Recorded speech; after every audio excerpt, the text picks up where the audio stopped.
आत्मा की ज्ञान योग युक्त भक्ति का ऐसा रंग चढ़ा हुआ है, भक्ति का वो रंग कभी उतरा नहीं है।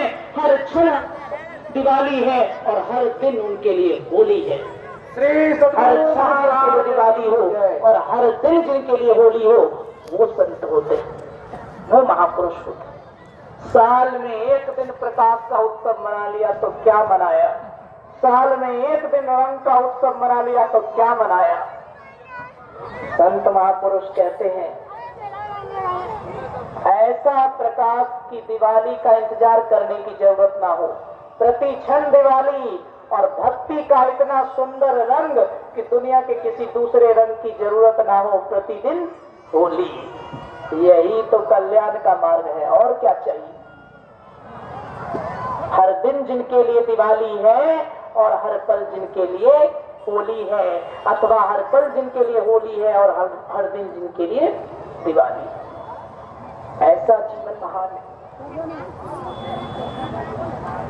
परमानंद में डूबा हुआ जीवन, किसी विशेष उत्सव के लिए, किसी विशेष तिथि की, किसी विशेष उत्सव के लिए, किसी विशेष दिन की, किसी विशेष उत्सव के लिए, किसी विशेष क्षण की प्रतीक्षा करने की कोई आवश्यकता ना पड़े। कहते हैं मनुष्य का शरीर उसका सार्थक नहीं होता जो जीवन में विशेष समय का इंतजार करता है। मनुष्य वो महान नहीं होता जो जीवन में विशेष समय की प्रतीक्षा करता है। मनुष्य वो महान होता है जो अपनी प्रतिभा से जीवन के साधारण क्षण को भी विशेष बना देता है। विद्वानों ने कहा मानव वो महान नहीं जो विशेष समय की प्रतीक्षा करता है, मानव वो महान है जो अपनी योग्यता और अपनी प्रतिभा से अपने जीवन के साधारण से साधारण क्षण को भी सबसे विशेष बना दे। कोई चलता पद चिन्हों पर कोई पद चिन्ह स्वयं बनाता है, कोई चलता पद चिन्हों पर कोई पद चिन्ह स्वयं बनाता है। पूजा जाता वही जगत में जो जग को कुछ नया कर दिखलाता है। हमारे गुरु महाराज ने कह दिया था शरीर को धारण किया है, लेकिन शरीर को धारण करने का फल क्या है। तो कहते हैं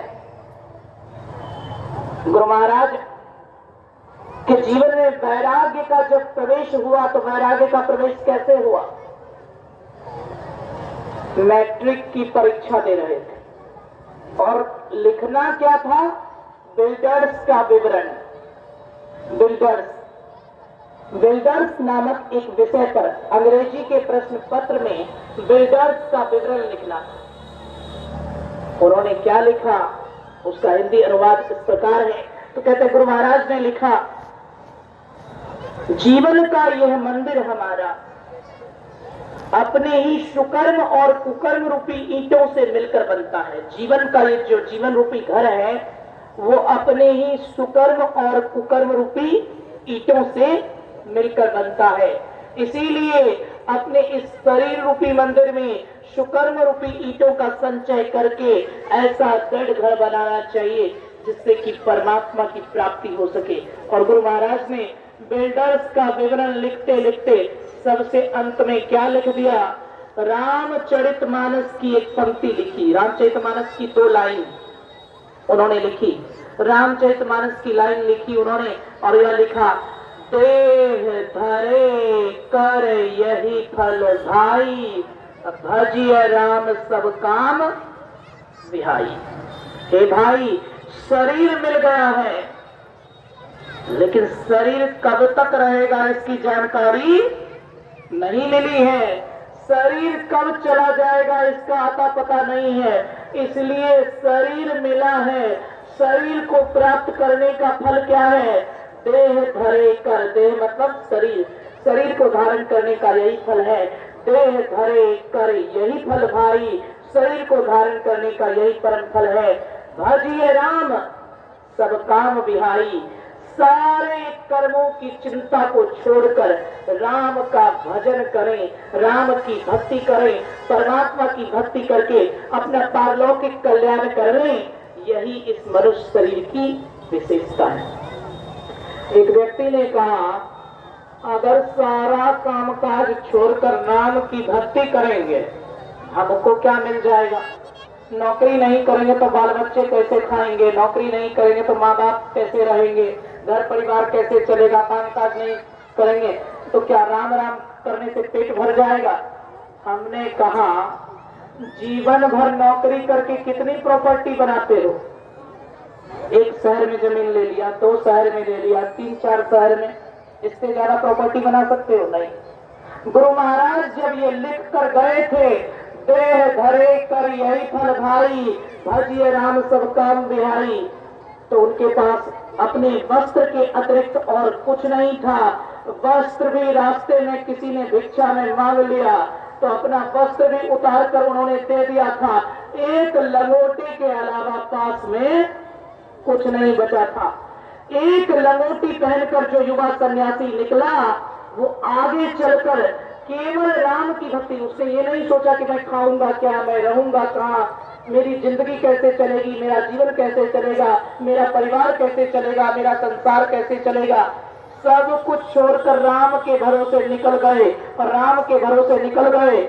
आप जिंदगी भर नौकरी करोगे, 2-4 जगह जमीन खरीद कर मर जाओगे, 2-4 घर बनाकर मर जाओगे, और एक लंगोटी पहनकर निकले और राम की भक्ति करते करते राम ने उनको इस योग्य बना दिया। पूरे भारतवर्ष ही नहीं बल्कि पूरे विश्व में अनगिनत सत्संग मंदिर है, अनगिनत घर है, अनगिनत प्रॉपर्टी। महाराज की एक प्रॉपर्टी की बात कौन करे? अनगिनत जमीन है, अनगिनत बिल्डिंग है, अनगिनत प्रॉपर्टी है, गिनते गिनते थक जाओगे, उनकी प्रॉपर्टी खत्म नहीं होगी। ये प्रॉपर्टी किसने दिया? कहते हैं कि सब कुछ छोड़कर राम राम करने से कैसे चलेगा?